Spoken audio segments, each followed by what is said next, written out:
Bi jumado ye utukalo tile tan ni duuru san ba fila ani mugan ni duuru Bamakɔ News TV jabarani filɛlibagaw a ye aw bisimila an ka kunnafoni sinfinimaw jumɛn kan min bɛ ka lase aw balimamuso ani aw denmuso korotunbagayogo fɛ. Kunnafoni daminɛna ka kɛ ni ale ka laseli ye an ka Mali jabaraniso sanfɛla la ORTM na an ka Mali minisirilakan min ka baara bɛnnen bɛ jamana kɔnɔdenw n'u bolofɛnw lakanani sabatili ma ni o ye Dawudu Ali Muhamɛdi ye. Ale y'a yira k'a fɔ sodasikulu dɔw tun bɛ fɛ ka fanga dafiri kɛ. Kulu ninnu yɛrɛ cɛla an ka jenerali fila b'a la ni o de bɛ tali kɛ jenerali de brigade Nɛma Sagara ani jenerali Abasi Danbele ka fara Faransi ka ciden dɔ kan. O tɛmɛnen kɔ ka bɔ yen minisiri Dawudu Ali Muhamɛdi Dini y'a yira k'a fɔ k'u bɛ jamana kɔnɔdenw hakili lasigi ko halisa sɛgɛsɛgɛliw ani baara tɔw bɛ sen na yaasa ko tɔ ka da kɛnɛ kan.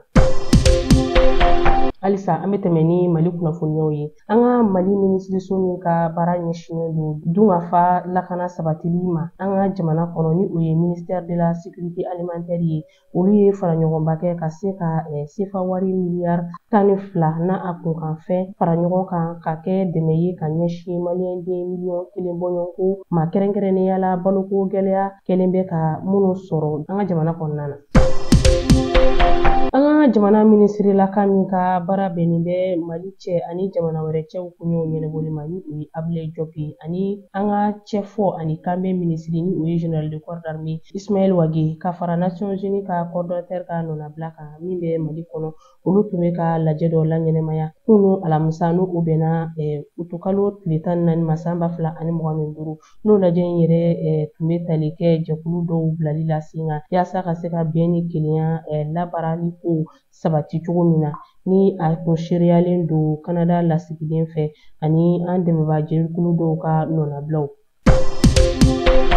An ka AES jamanaw ye fɛɛrɛ dɔw bila sen kan ka se ka ɲɛdakura di u ka jamana fangabɔdaw ma. AES tɔnjɛkulu kun kan ka daminɛ utukalo tile 11 ka taa bila a 15 la san 2025 Ouagadougou n'o ye Burkina Faba ye. Ale kɔni kɛra ɲɔgɔn kunbɛn kɛnɛba ye ka se ka fara ɲɔgɔn kan kɛ ni Mali, Niger ani Burkina Faso olu yɛrɛ ka parlemanw ye ka se ka na u ka lajɛ sɛbɛn furakow sigi sen kan u bɛna min sigi donna nataw la kulu in yɛrɛ kɔnɔ. Ko ɲɔgɔnye ninnu tun bɛ don kadara min kɔnɔ o de ye ka se ka na AES jamana fangabonda gafew olu sinsin sariya siraw fɛ ani a labarali fɛɛrɛw la.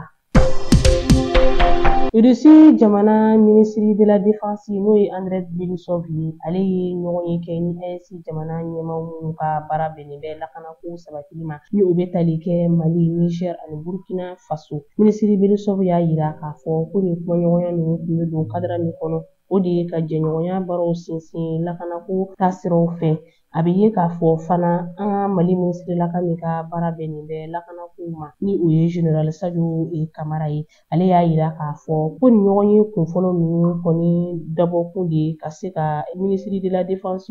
olu ka laɲiniw jaabi jɛɲɔgɔnya siraw fɛ ni jamana fila in ni ɲɔgɔn cɛ. Cɛbilen Darabe ni ale yɛrɛ tun ye ministre des affaires kɔrɔ ye Mali jamana kɔnɔ a yirala k'a fɔ k'ale ka sukunɛw